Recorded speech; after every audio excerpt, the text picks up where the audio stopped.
University of Colorado School of Medicine and a board-certified geriatrician and palliative care clinician. Her work focuses on supporting people through serious illness with more comfort and more dignity. And she's currently leading major NIH-funded clinical trials exploring psilocybin-assisted psychotherapy for adults with serious cancers with a focus on anxiety, depression, and existential distress. Please help me in welcoming Dr. Stacy Fisher.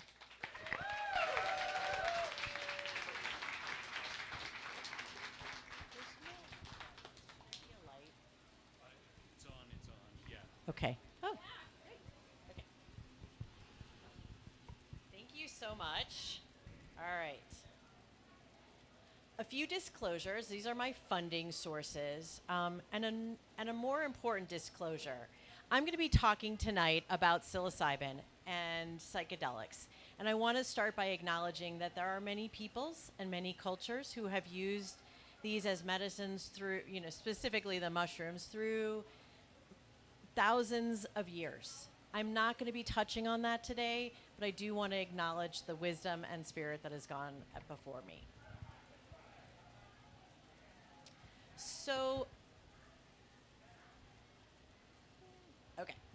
I thought where we could start is a little history of where psychedelics are in our modern era and how we got from a place of exploration to complete cessation and then a rebirth of sorts. So our story starts here tonight in 1940s, and if anyone is familiar with the Swiss chemist Albert Hofmann, who synthesized the first LSD molecule. Now, those who are familiar know that you can actually absorb it through the skin, which is exactly what Dr. Hofmann did in his laboratory, developing hallucinations and thought he was having a psychotic break while he was riding his bike home from the lab. In fact, what he was doing is taking the literal first LSD trip.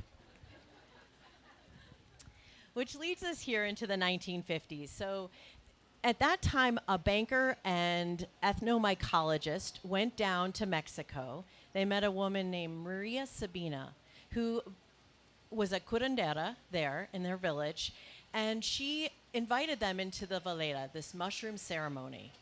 And they came back and they wrote about it, and it was published in Life magazine in 1957. Unfortunately, every kind of hippie, beatnik, all these people like flooded into Mexico. It really resulted in Maria being ostracized from her community, and it's a really difficult story.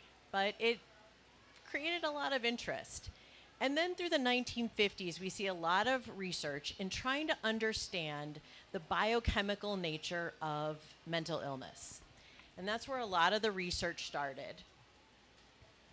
And then by the 1960s, we have these nice, clean-cut guys from Harvard who decided that they would start a psychedelic research program there.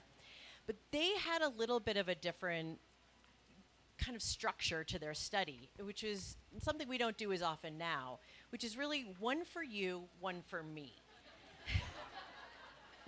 So what could go wrong, right? Well, as it turned out, there was a young man named Andrew Weil. If anyone knows anything about integrative medicine, he's a huge person in this field, who wrote about their work, who kind of got left out maybe of the research, wrote about their work in the Harvard Crimson, blew the lid off their studies, and they were ousted from Harvard, and then went on to have their own writ large career. And if you can see, these clean-cut young men are Timothy Leary, who of the Tune In, Turn On, Drop Out, and Richard Alpert, who later became known as Ram Dass. They were fired, and the FDA by 1966 had said, no more. We're stopping all these studies. A few ongoing studies were allowed to continue to finish, but this was really the end of psychedelic studies as we knew it in that era. Sorry. Okay. But then in 2006, what would have been Albert Hoffman's 100th birthday in Basel, Switzerland, people gathered, and it became this renaissance to say, how do we usher in this new era? There is so much still to be learned, and there is still potential benefits that we have not uncovered. And that really ushered in this more modern era. So when we're talking about psychedelics, one of the things that we're talking about is psilocybin. And as you can see, this is a brain, and the psilocybin attaches to the serotonin receptor in the brain. So this room looks fairly young, but in my era, we always had this PSA, this is your brain on drugs. So this is your brain up on the top, and below is your brain on drugs. And so what you're seeing is this huge increase in global connectivity that reduces the segregation of the network that we usually see. So one of the things that you'll hear me talk about later is this default mode network. And that is what is getting disrupted. That's this kind of autobiographical running narrative that we have in our heads that says, this is me, this is who I am. So that takes us to the story of what about psychedelics and serious illness? We know when people are facing a life-limiting illness that there is a huge sense of demoralization at times. Could be struggle. We know that anxiety and depression, about a third of people experience these emotions and these symptoms. And that there's this sense of, if there is no tomorrow, what is the point of any of this? And so part of the promise of psychedelics is, how do we help folks in this situation? So when we talk about psychedelic assisted therapy, we're not talking about, here's your bag of mushrooms, head out to the fish show and have a great time and your anxiety is going to get better. In fact, what we're talking about is a very structured therapeutic approach that involves two vital components, set and setting. Set is your mindset. How are you thinking about this going into this experience? And then setting is being in a safe place, being in a place where your attention is directed inward, and that where if things get difficult, you have people there by your side to say, you're okay, you're safe. I don't know when this is going to end, but it has a beginning and it has an ending, and I'm going to be here with you through it. The dosing situation that we do in our trials involves two therapists at the bedside with the participant in our research. And then absolutely vital is this sense of integration. You can have the dosing experience, but it's really important to come back. Is this on? Is this on still? Okay, sorry. To come back at the end and to really work through what happened during the dosing and integrate it into behaviors, thoughts, intentions, how people want to live the rest of their life. So when folks come into our study, they can pick a bowl. We have a beaded bowl and a wood carved bowl. We're using in our studies a synthetic form of psilocybin. This is a way to, in these kind of rigid FDA controlled studies, the idea of two caps and a stem is not going to fly. And we want to make sure whatever's going on is reproducible. So we use a synthetic form. So as I'm going to ask you all for a moment to envision that you're part of this study. And you come in, you take your pill, you lay down on the couch, we put an eye mask over you, and we ask you to just turn inward.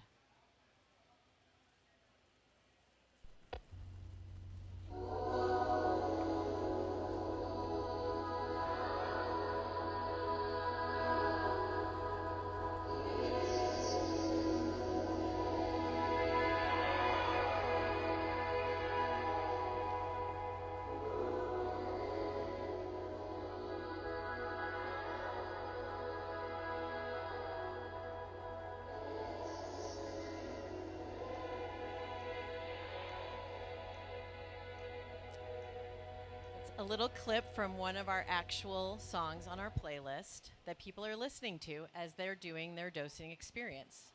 And I'm going to read to you from one of our participants who shared her story with Colorado Public Radio.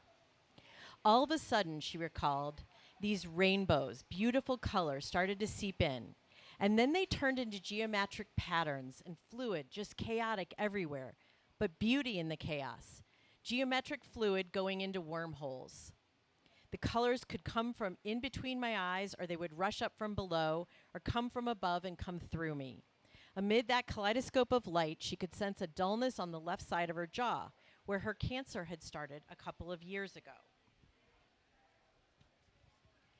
The colors were a little more dull. I didn't quite understand that, she said. So with my breath, I could send the color, the rainbow, beautiful colors, over to that side of my visions. It was like she was coming to terms with the cancer. Other patients have reported similar sensations of confronting cancer.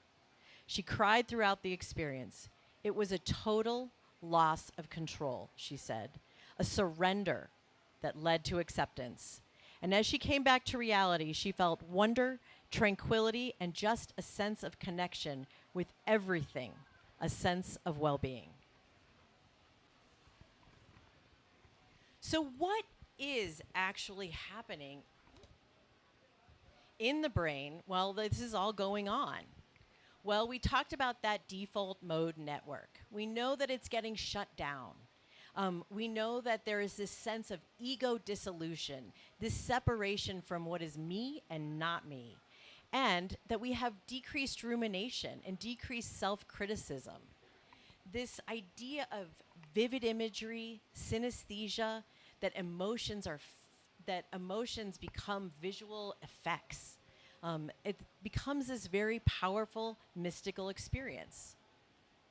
And at the same time, we know that there is increased psychological flexibility and that there's an increased sense of openness. So one can ask, how important is that mystical experience in affecting these kinds of changes? And the answer is it's pretty important, we think. It's not the only thing, but it is critical in terms of the intensity of the improvements in things like anxiety or depression or existential distress. We also think that the stronger the mystical experience, the more durable that response may be to healing. So here is our participant again. And I want to read one more quote.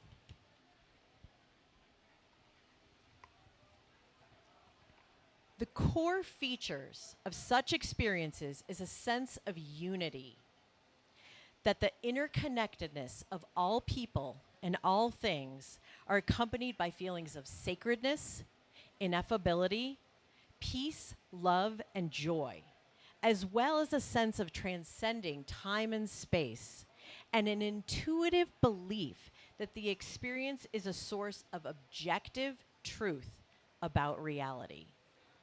So this sense of interconnectedness is, I think, key to what we're talking about today. So in hearing this, think like, why isn't this the solution to all of our problems?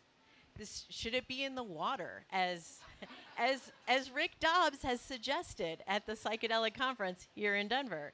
And the answer is probably not, for a lot of reasons that we don't have time to go into fully tonight.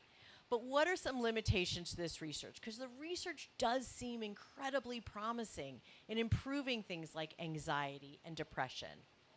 One of those things is expectancy. We know that a lot of the people that come into these trials expect to get better. They're knowing what they're getting into, and that may be influencing. We know that placebos are powerful things. And it's really hard to disentangle that because, as I mentioned, that mystical experience is a really important part of this. There's also issues with blinding integrity. So when people come into our study, it is actually a randomized controlled trial. Everyone gets our preparation. Everyone gets a capsule that looks like the same capsule, but sometimes that capsule is psilocybin, and sometimes that capsule is a placebo. They can give a flushed feeling, but as it turns out, people know when they got a placebo or not in this research. It's really hard to blind people. And even the best placebos, about 80 to 90% of the time, people guess correctly. So it's a challenge. I'm going to just take a few moments to talk about some of my own research. And this is one of our smaller trials. It's what we call a single-arm trial. So in this particular study, no one is getting the placebo. Everyone is coming in and getting the active psilocybin. And we're working specifically with women who have an early-stage breast cancer, who have received their treatment, who are the likelihood never going to have a recurrence of this cancer. And yet, the fear of that cancer recurring impacts their daily life. They have fear of recurrence, and it impacts their job, their family, their interactions with those they love. And it can be a really debilitating symptom. And so the folks are coming in, they're getting their preparation, they're doing a dosing and integration. And I have some early results. We've only had 5 participants, so this is a tiny number of people. And normally we would not expect to see any differences. And yet, what is crazy is the effects of this are so powerful that even with just 5 people, what you can see is you can see a baseline score that is very high of fear recurrence. This scale goes to 25, and people are up in the 20s. It's really tough. And after 1 month following their dosing, what we're seeing is a dramatic drop in that score. In fact, what we look at in science is looking at this p-value. Is it statistically significant? And what we see is even with 5 people from baseline to follow-up, we're seeing dramatic improvements. And when we look at their sense of spiritual well-being, we also see improvements. So that's at baseline. Lower in this case is bad, higher is better.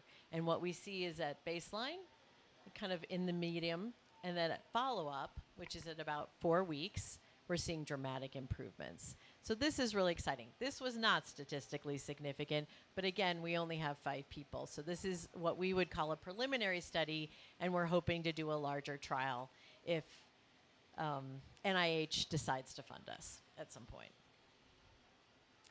And so here's where we are now. We've got emerging and compelling evidence that a moderate to high dose of psilocybin in conjunction with a structured therapeutic approach, meaning preparation, dosing, and integration, has the potential to improve depression, anxiety, demoralization in the face of life-limiting illness, PTSD, and tobacco addiction, and alcohol use disorder. So there is a lot of preliminary, incredibly encouraging evidence. Always is the question, what do we need? We need more science.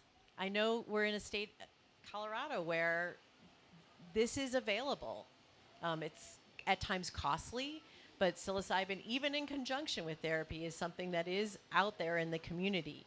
And I think we would all agree, even many of those who are in the community therapy approach, is that good science can help guide our practice and help us understand who are the right people, who are the people where it may not be that helpful, or who are the people that may actually be harmed by this approach.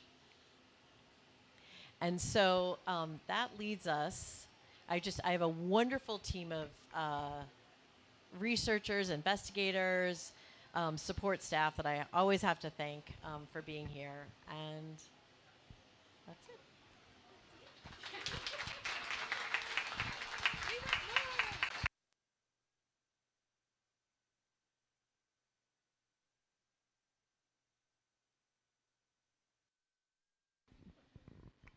I wanted to hear more. Thank you, everyone. Thank Dr. Stacy Fisher, and we'll be hearing more with the Q&A. So next up tonight is David Copini. David is an associate professor in media, film, and journalism studies at the University of Denver, and his research focuses on political communication and journalism, especially the relationship between polarization, media consumption, and trust in media. He's also worked on projects looking at the quality of local news here in Colorado and trust in news organizations across the state. Please welcome David Copini. Thank you. Thank you, everyone. And I was actually joking with Stacy that I think we will all need some psychedelic treatment watching the news every day. But at least I do. But anyway, I'm going to bring you back a little bit to reality, but I'm trying to be a little bit optimistic today. I didn't grow up in the US. I grew up in Italy. And two of the things that I noticed, can you hear me? Okay. Right in it like this? Okay. Two of the things that I noticed when I moved to the US, well, beyond the food, but I got used to that pretty easily. Two of the things that were different was that, well, people didn't talk that much about politics. And when they did, they were polite about it, right? And at least compared to Italy, where people are extremely dramatic about everything, including politics. And the second difference was that the press was not as biased, was not as partisan as it was in Italy. Well, almost 20 years later, things have changed a lot. And today, Americans consume their news. They get their news mostly from partisan sources. They rarely talk about politics with people they disagree with. And when they do, those conversations are very rarely civil, especially on social media. So I have some questions for you. And so today, what I'm going to talk about kind of the relationship between social media and polarization, right? But I have some questions for you first. How many hours do you think you're on social media every day? How often are you exposed to political content on social media? And how often are you exposed to information that contradicts your political views on social media? You can think about these questions. Maybe you can write the answers on your phone or think about it in your head. And then I'll show you some of the results that we have from recent research on those. Okay, so if you want to think about it for a second. And then I have the results. Okay, so the average time spent on social media for an average person in the US, it's about 2.5 hours, okay? The average person. Were you on average, or some people were a lot more? No, much more? Well, teens, they spend about 5 hours a day. So think about it, an average teen in the US spends 5 hours a day on social media. When it comes to political content, and social media exposure on Twitter, which is the most political of the social media platform. 70% of the people say that they're exposed to political content. It's a little bit lower on the Meta platform, Facebook and Instagram. When it comes to exposure to different views on social media, people perceive their social networks as diverse, but when you analyze the content that people are actually exposed to, especially when it comes to news sources, that content is not very diverse, right? So people tend to be exposed to news that and information that confirms their beliefs, right? So we know that we spend a lot of time on social media as people who live in this country, and that there is a lot of political content on social media. But how does social media affect our life? I like this concept from Pariser, which is the filter bubbles. Have you ever heard about it? Or no? Okay, so it's from 2011, so from about 14, 15 years ago. But it's the idea that because of social media, we live in these bubbles, right? When we are exposed to information that reinforces our beliefs, where we don't get, exposed to people who might challenge our views, for example, and we tend to consume news that confirm our beliefs, right? So we live in this sort of bubbles that can be, blue bubbles, maybe red bubbles, or kind of purple bubbles, right? So this was in 2011. Things have changed to some extent, and I'm going to look at 3 elements that I think are important to understand the current environment, the current social media environment, and how social media affect our lives today. One is the effects of human behaviors, then algorithms, and then a little bit about campaigns.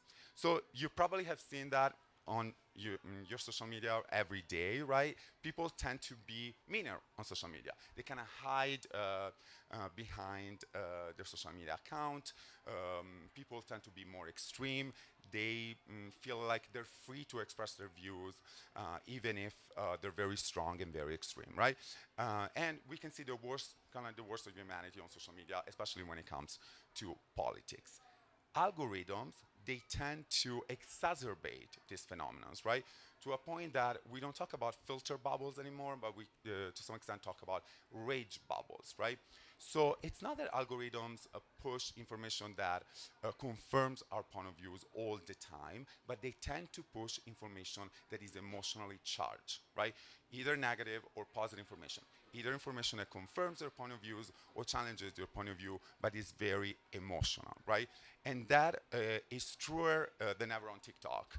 Any of you uses TikTok? So you might not use it, right? But teenagers use TikTok. Those 5 hours of time that they spend on social media, a lot of that is on TikTok. And so there was this study from the Center for Countering Digital Hate that look at the TikTok algorithm, which is the most powerful algorithm. It can understand very quickly what content you like and what content you don't like, right?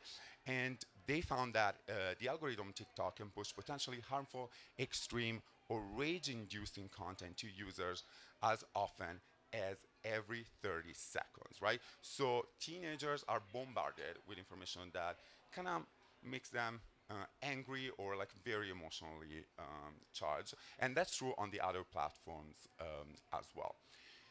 So algorithms and human behaviors are two elements of the current social media landscape.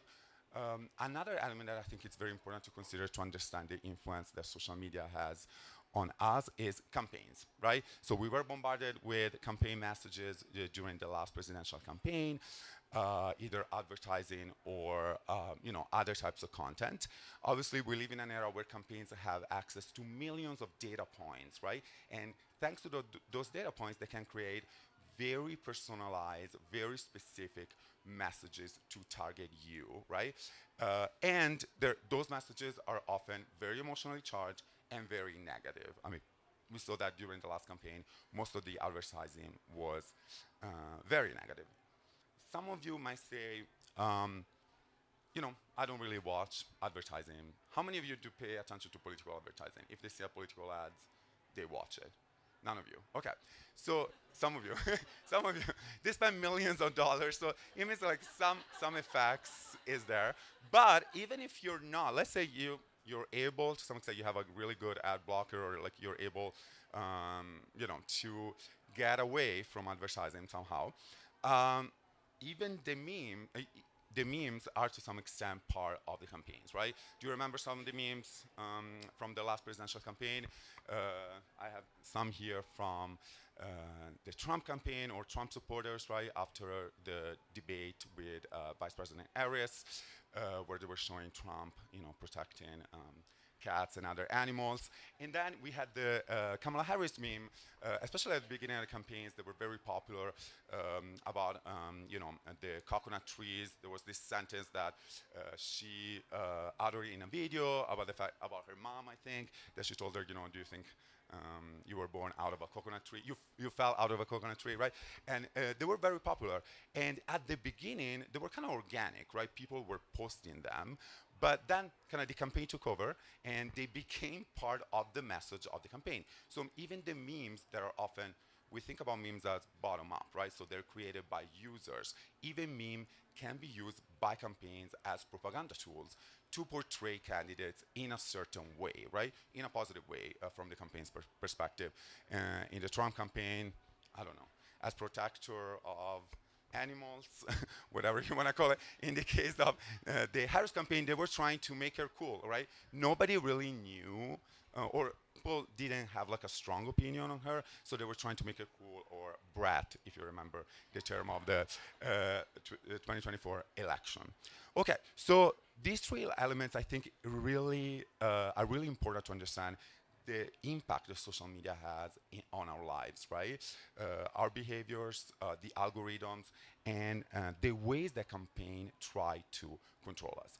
Why do we care, or should we care about? Well, for a lot of reasons, right? We don't want to to live in an environment that is so toxic and where we receive so many emotionally charged messages. Also, the current social media environment is an environment where misinformation can spread like wildfire. One reason why I'm extremely interested on the effects of social media on our political lives is affective polarization. So affective polarization is the idea that not only we disagree with people on policy or on issues, but we hate the other side, right? We don't want to interact with them. We don't want to talk with them. We don't want to live next to them. We don't want to have them in our families if they disagree with us politically. And that is shown in survey after survey. There is a Pew Center survey, for example, that showed that the number of Democrats and Republicans that thought that the other side was immoral went significantly up in the last decades. And social media, the research shows that social media has an impact on this, right? Because it makes us live in this rage bubble, in these filter bubbles that kind of alienate us and to make us talk with the other side. And when we see something from the other side, it's often very extreme, right? And so we don't get like a good idea of what a person from the other side is. Okay, so can we resist social media influence? I think it's part of the theme of tonight. Yes, no. Well, one way would be to do, I don't know, a psychedelic experience, right? Or another way, some people are trying to do that, move to a desert island. So if you're able to do it, good for you. But unfortunately, for a lot of us, that is not possible. And in addition to that, I think, for many of us, we have people in our families or in our friend groups or people who work with us that disagree with us politically, right? So we have to find ways, to some extent, to get out of our bubbles and being able to communicate with them. So what are some of the ways that we can get out of the filter bubble or rage bubbles, wherever you want to call it? Well, you can spend more time offline, and I think there is a lot of, especially young people are trying to do that, right? And have more conversations, all right, offline. I will show you about some experiments that have been done that shows the power of in-person conversations rather than offline conversation. Another thing that you can do, and I'm not an expert on technical stuff, but you can, for example, change your feeds, how you see your feeds on social media. Instead of having the algorithm from Facebook, you can see them chronologically, for example. You can also reset your For You page on Instagram or on TikTok, right? So that it changes, doesn't give you the same content all over again. One thing that I think is really important, and I do this with my students every quarter in one of my classes, is self-reflection, right? So look at your social media consumption and media consumption, and I think those two are related to some extent, and see how much media you consume, what type of media you consume. Is that are all the news sources that you're consuming confirming your points of view? Are you getting some information that is challenging your point of view, right? And that's connected to media literacy, which I think it's extremely important. Colorado is trying to implement media literacy programs in high school. I worked on one of them here. And those are very important, not just for teenagers, but for everyone in the population, right? And I think it's important to understand what news sources can be trustworthy or not, what news sources are doing good journalism and which one are not. Hopefully, there are some tools that we can all use to help us navigate this process. One of them is the media bias chart. Have you ever heard about this chart? Some of you? Okay, good. So it's a very extremely helpful tool because you can look at sources. For example, you encounter sources on social media that you've never seen. You can see their level of bias from most extreme left to most extreme right, and also their degree of, whether they're doing quality journalism or not, right? So obviously the media bias chart has bias as well because it's done by a team or report. My students always challenge the media bias chart, which it's true, right? It has limitations like every social science study, but they look at samples of every publications, and then they look at whether that samples of news is biased or it's good journalism. On a smaller scale, I worked on a project that is called the Colorado News Map. I don't know if you have ever heard about it, but it's a map of all the local news organizations in Colorado, divided by county. And we work at DU with Colorado College and Colorado Media Project as well. And we identify county by county traditional and non-traditional news sources. And in addition to that, we looked at the amount of coverage that was local, actually local, covering local counties, and the amount of coverage that was original and not repackaged through AP, the Associated Press, or the Denver Post, right? So these two tools might be helpful if you encounter a source on social media, someone is posting something on social media from a source that you've never seen, right? You can go to the media bias chart, or if it's a local news publication, to the Colorado News Map and see. Another tool that a lot of social scientists are exploring is the power of in-person discussion, right? There was a recent experiment that was done by Stanford researchers in Pennsylvania. They looked at had 200 residents and had them engage in conversations for 4 days on political issues. And they saw that they were able to come to some common understanding on those issues, even if there was an initial level of very high initial level of polarization, right? So in-person conversation can be helpful, and there are a lot of associations that are doing good work on that. For example, I don't know if you ever heard about Braver Angels. They're in every state. So what they do, they bring together Republicans and Democrats and independents, and they have them talk about political issues, right? And people understand when they go to those meetings that they're not as polarized as they think, right? So they might feel very strongly about their partisan identification, but if they talk about the issues, they can come to a common understanding.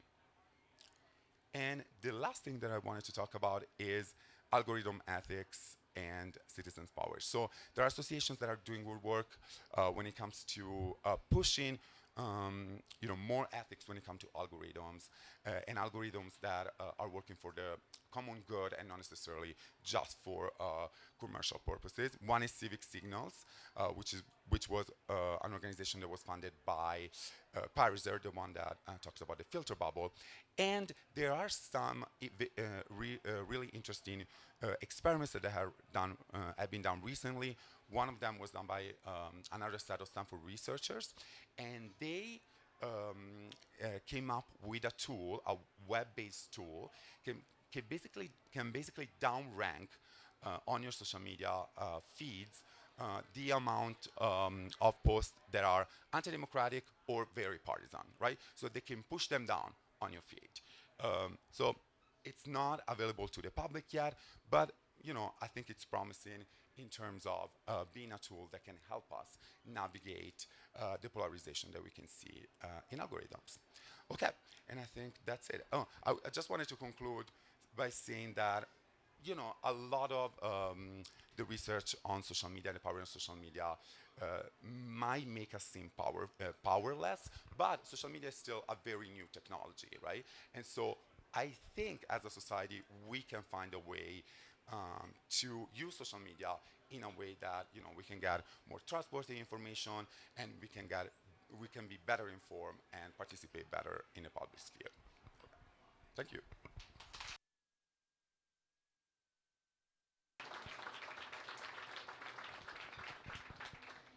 All right. Thank you both. So now we're going to take 20 minutes to take some questions from the audience. We were going to use this tool, Slido, but it's not working. So we're going to do it the old-fashioned way. And you can raise your hand, and I will come around with the mic, and you can ask your question. Does that sound good? Okay. So put your hand in the air if you have a question. All right. I might have just missed it, but how many sessions did the, participants go through in your study for it to be complete? I don't think I said. So it's a great question. 1. So 1 time dosing of this kind of moderate to high dose seems to affect these outcomes. In our larger trial, that is a randomized controlled trial where people may receive a placebo or may receive the drug, we give everyone an opportunity to do what we call an open label trial at the end. So if they would like to come back and do a second one, but our outcomes are going to be based on just that one dose, our primary outcome. But we wanted, especially with the population that is facing a life-limiting illness and a serious cancer diagnosis, we wanted everyone to at least have the opportunity to try. There are very practical reasons for that. One being that it keeps people in the study rather than going out and seeking it in the community. And it right now, I feel like there is enough data that it feels like ethically the right thing to do.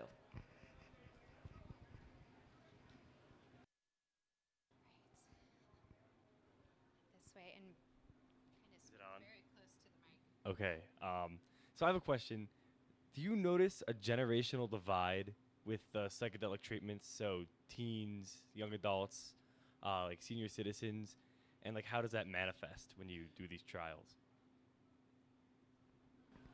We have a range of participants in from their 20s to their 70s, almost 80s. So I'm not seeing a difference, and we're really in this population seeing kind of people across the age spectrum interested in trying this therapy. It does help that things like the New Yorker or New York Times have been doing stories on this, and that there is this kind of hype and promise. It's both helpful and kind of harmful. The latest trial that we just are about to start is looking at safety in specifically older adults. But you have to think about like older adults now, someone in their 70s or 80s, they were in their 20s and during Woodstock. So I think they're going to be, a lot of people would have tried it, psychedelics, kind of earlier on in their life. And so we're expecting it to be pretty successful in terms of recruitment. This is a follow-up question to the first question. So you said it was over a 4-week period and only one dosage. So when was the dosage given? Like the first or second week, or? Just right after baseline. Yeah. So exactly. And the 4-week follow-up is 4 weeks from that dosing. I was curious if either of you know about research that kind of merges these two topics. So the study of psychedelics on political polarization. I heard one story recently where like a white supremacist leader was doing MDA through a trial, and he left that trial and was like, I've been wrong.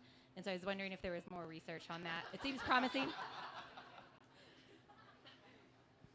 I personally don't know, but there should be more research about it, definitely.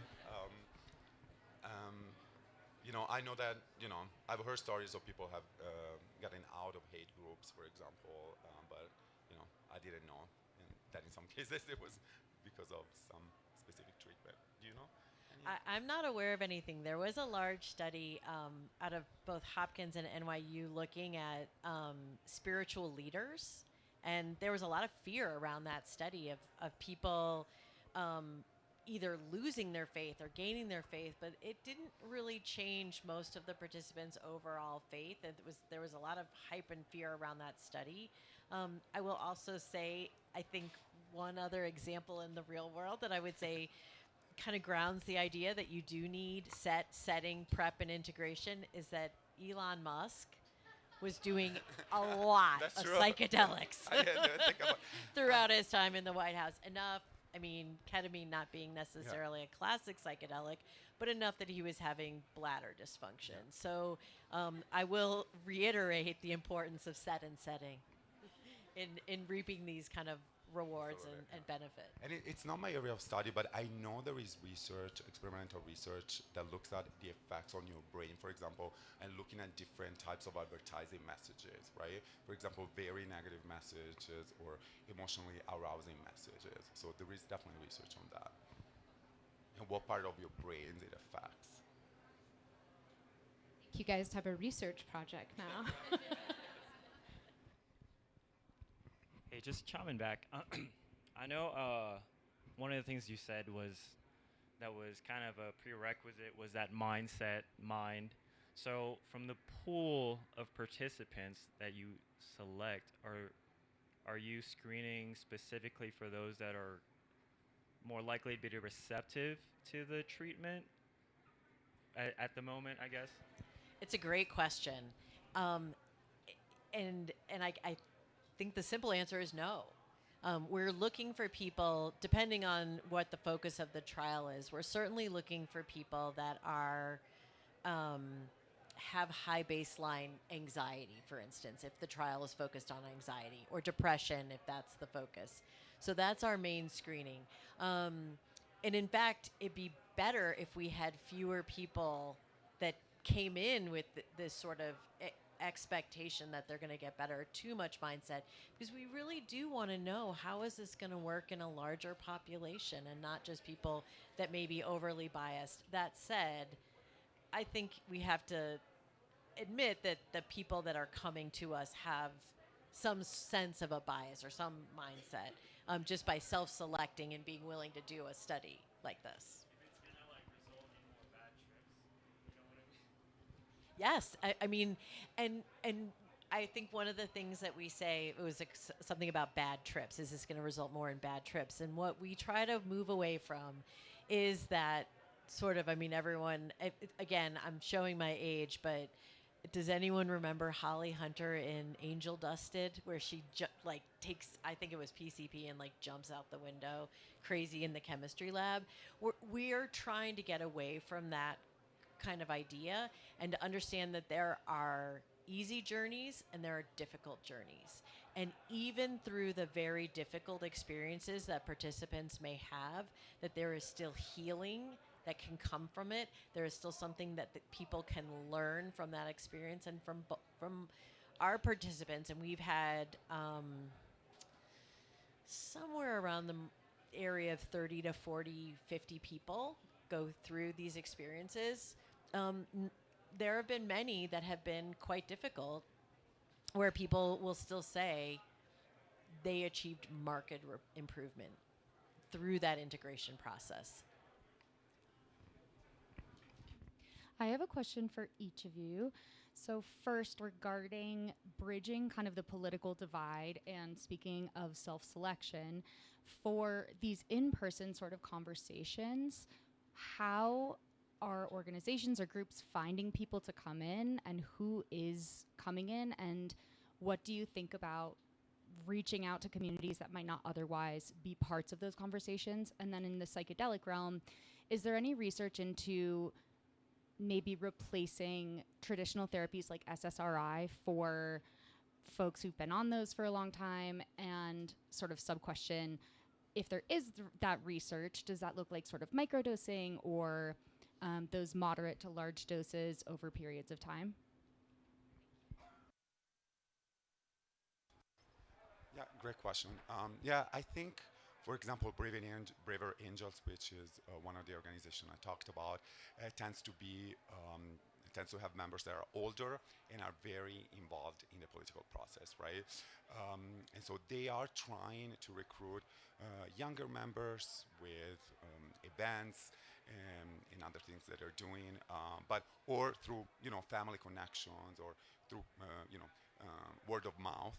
But it's difficult for them because I think they tend to attract a specific demographics. For the experiments, at least the Stanford experiments, they try to mirror the population of the quota of the population of the state where they're doing that experiment. In that case, it was Pennsylvania, and they have 200 people. And so it was not obviously random recruiting. So I think they recruited through social media and other means. So the people who are participating are somewhat more interested than the general population in the topic. So I think, as academics, it's always a struggle to recruit people who are not interested in the project itself. So we try. I did a study in Pennsylvania last year before the election where I got help from Braver Angels, but I also tried to reach out to community members and to get people who were not interested in politics at all to get like a better sample. And I did interviews, which was very interesting because you got a very different perspective for people who are not, news junkies or, political junkies as the others. Okay, to answer your question, we know that SSRIs or traditional kind of antidepressants that people are using have side effects, and people don't like to take them every day. And so I think there is early promise that something, a structured prep, dosing, integration may be something that can help people get away from that daily medication. I don't think we know, the research is not strong enough. We don't know about the durability or how long this response or improvement may last. So that's an open question. We also know in some populations, specifically like folks that have a serious cancer diagnosis, that a lot of the times in kind of large studies, the SSRIs are no better than placebo. And so that's another kind of subpopulation where we really feel like there's incredible promise to this. But more research is needed. The most compelling evidence, I would just want to touch on the microdosing. It is something that has been talked about. A lot of people are out there. We don't really know is the answer. So the microdosing in the studies that have occurred only seems to improve mood, only seems to improve creativity and kind of feelings of wellness when people think that they got it. So when they've kind of done these very complicated design community trials where there is placebo and there is microdose, it only seems to work when they think they're taking the drug. So that it kind of brings up that expectancy problem. The best research we have is with these larger doses, leading again to this idea of ego dissolution, cognitive flexibility, openness, and self-compassion. That actually leads into my question. I was looking at the chart of the baseline versus your brain on the medicine, and I'm wondering if the effects after taking the medicine is if there's more interconnectivity in the brain lasting after that, or if it's an experience that you go through and then you go back to baseline. So, and I think this is kind of what you're getting into is exactly why that integration is so important.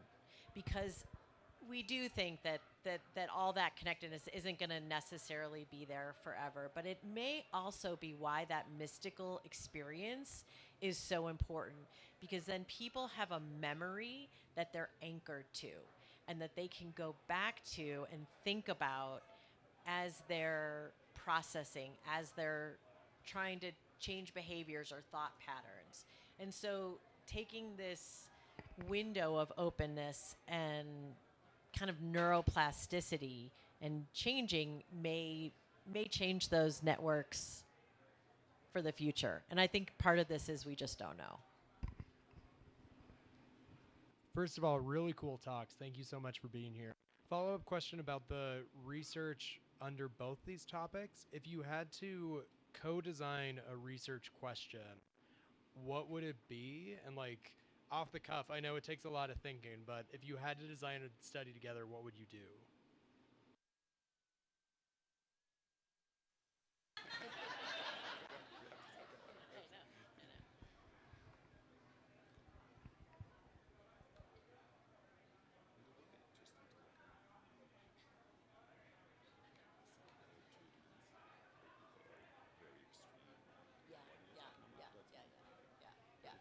I think that's right. Yeah, you go. Okay. Yeah. Okay, we got it. We're ready. I think there is The grant is practically writing itself. I don't know how to do this study. Well, one research question, and I think it goes back to one of the audience members, would be to input, would be to look at these effects of psychedelic drugs on people who are in hate groups, right? And whether that could change their outlook on the world and their worldview, whether it has an effect, right? A transformational effect, I would say. in kind of thinking about some of the extreme views and your outcomes, that's our population. Our intervention is exactly, the kind of preparation, talking about their beliefs. Yes. Kind of setting an intention to maybe be open to other viewpoints, dosing and integration, and seeing what can come out. I think that that the outcomes that would be meaningful is to be able to be in those kind of talking to other people about other ideas and taking away that hate, not having that hate, being able to kind of talk through a problem in a way that is productive and respectful. Yes. And, it would be very interesting to see, because as we were talking about earlier, some people do get out of these groups, right? But it takes years and years, in some cases, a lifetime. And so it would be interesting to see if with these treatments, it's a little bit easier to get them out, pretty much. And I think that's exactly right. We know psychotherapy works on its own without psychedelics, but how do we catalyze it to kind of superpower it to work quickly? Yeah.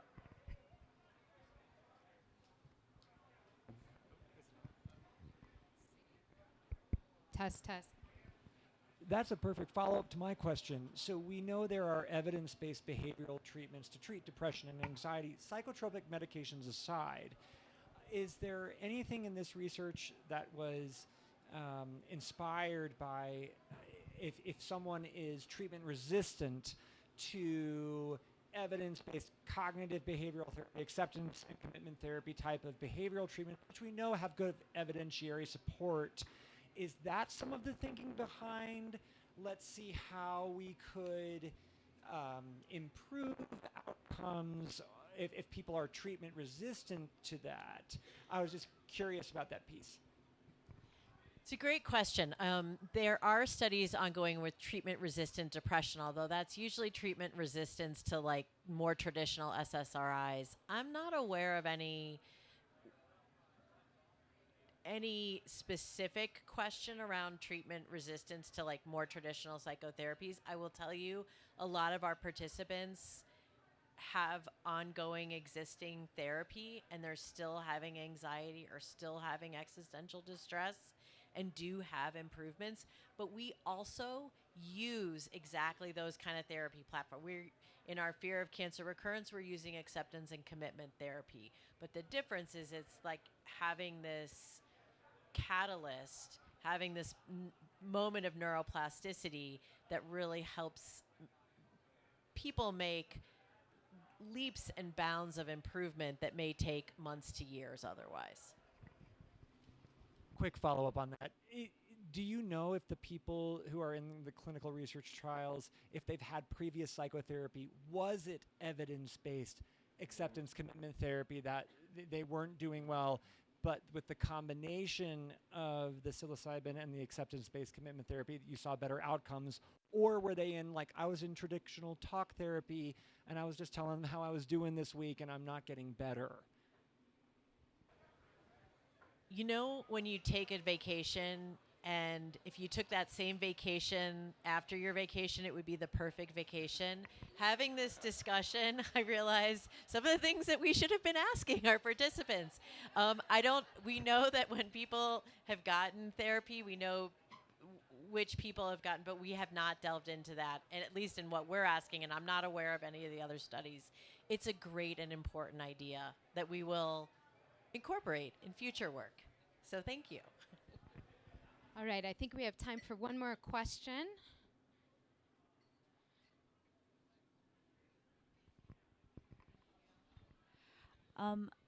Are you aware of any like long-term studies with psychedelics, like the long-term effects, either taking it like one time and then seeing the long-term effects like years later, or like repeated use of the substance and how that would change the makeup of the brain?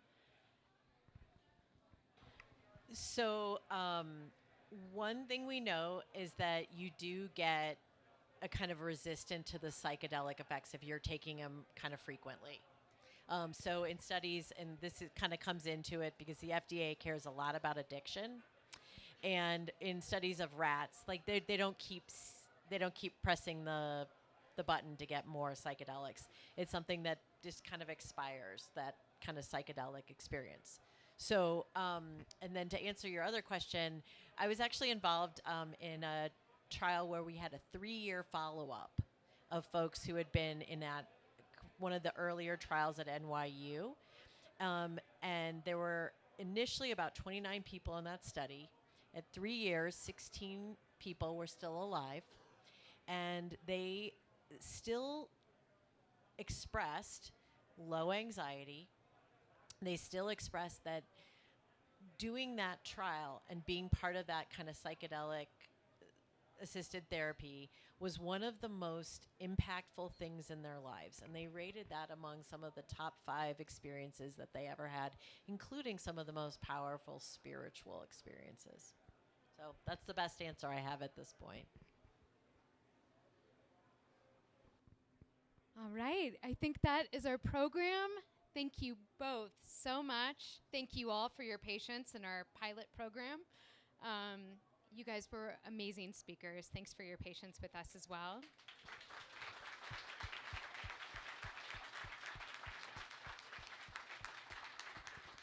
We did record this. So if anybody wants access to the recording, we'll be posting it on YouTube. And you'll see there's a sheet of paper floating around that has the full lineup of Curiosity Collective. And on the other side, we actually, our amazing librarians, put books together if you guys want to do a deeper dive into some books that we have at our library. So thank you very much for joining us. Have a good night.